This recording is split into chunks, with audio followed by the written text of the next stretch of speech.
Hi, I told Kathy that I was going to make some videos for the kids, but now I'm understanding that Sarah is just equipping all of you with language to help answer any questions that students in your classes may have.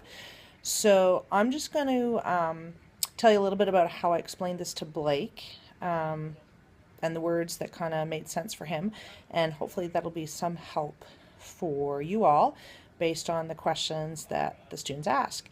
And I would love for you to just let me know if you have any questions and the kids pose difficult questions. Just send them along and we'll do our best to find great ways to answer those. The people here on staff are just amazing, incredibly amazing, and we ask questions at any time, and they totally know how to talk to kids. So don't be concerned that you may not be able to find the words. We've got experts here to help us out. So what I said to Blake was that Drew is sick. He has a cancer. It's a cancer of his blood. It's called leukemia. And basically what happened is that there's a switch in your bone marrow. So the bone marrow is the red stuff inside bones, just like when you eat turkey and you break the turkey bone, there's some red stuff there. So in our bones, it is the factory that makes our blood. And there's three kinds of pieces of our blood that have to be made in that factory.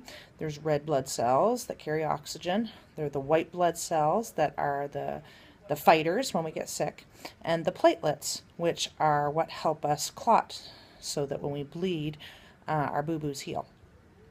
So what happened is that his white blood cells, this for some reason that we can't explain, this switch went on and his white blood cells kind of forgot how they're supposed to develop. And so what happens is that they're young and they're not quite ready to fight the world, and they're so anxious that they are out of control. And so there's way too many of them, and they're crowding out the other cells in his blood. So his blood is out of whack. It needs to be put back in balance. And the best way to put it back in balance is that we have to get rid of those white blood cells and reteach his body how to make good white blood cells, so that the white blood cells, the red blood cells, and the platelets can all be made in the factory in his bone marrow. And this is not something that he caught from somebody. This is nothing that Blake or Cade or mommy or daddy or any of his friends or classmates are going to catch. It's not an infectious disease. And it's really hard for us to understand why it started. It's a mystery of the body. But he didn't do anything wrong, and he didn't say anything wrong, and he didn't eat anything wrong to cause this. It just happens once in a while in some kids. But he's in really good hands, and this hospital knows exactly how to fix this. They know what the best answers are for getting in there and reteaching his bone marrow how to grow properly. It's going to take a long time because they have to do a really good job. They're going to spend a few months basically killing out the bad stuff, and then it's going to take almost a little more than 3 years to reteach his body how to make the good stuff and make sure that it's good and strong and keep him healthy for the rest of his life.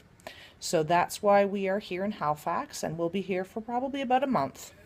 And then when Drew is well enough to come home, he still won't be well enough to come to school, but he will be at home, and he'll be able to travel to Fredericton to get his medicines. And so that'll be a lot easier for us then. What else did I tell Blake? I told Blake that the medicines, not going to be here for 3 years. Yeah, Drew's there. Not going to be here for 3 years. We're just going to be here for about a month. That's right. And I told Blake about how medicines that you take by mouth when you're sick at home, sometimes they're not strong enough or fast enough to do what they need to do. So the way that Drew is getting his medicines is right into his blood. So he is hooked up to what's called an IV. And some of the kids at school would have had IVs probably in their hands if they have been to Fredericton for treatments of some kind or infusions. But the veins in his hands will get too tired, and they won't be able to do this for 3.5 years. So he has a port. And it's what they did is they went in through his neck and they put a tube in to one of the really strong arteries or veins near his heart. And so that port means that instead of picking his arm every time with a needle, they actually put the needle in the port. and it goes right into his blood. So he's not going to have his finger pricked all the time, and he's not going to have needles stuck in his arm all the time anymore. They're going to be able to do that through his port. So when he comes back to school, he is going to look different in a couple of ways. One is that he's going to have a bump under his skin. Yeah, and he won't notice it when he's got a shirt on, but he might be a little bit more careful when he's playing ball games and things, just so that it doesn't get hit. So that's one thing that's different.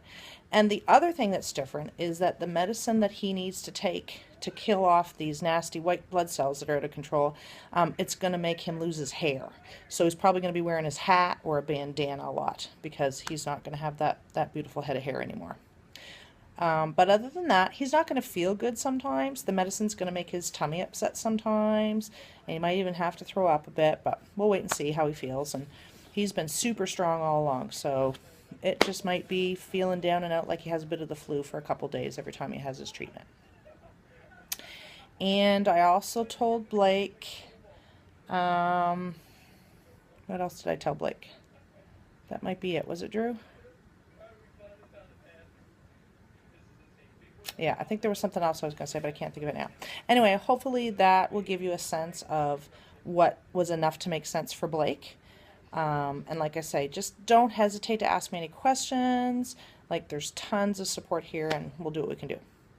Okay. Oh, and the other thing is, I'm going to send along the videos for the really curious kids, and maybe even Charlotte. I'm not sure if the kids in Drew's class are going to want more details. I'm happy to do some videos directly to them, because I know a lot of them.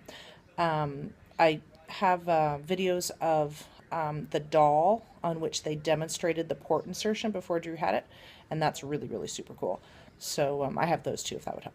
Okay, super. Have a great day.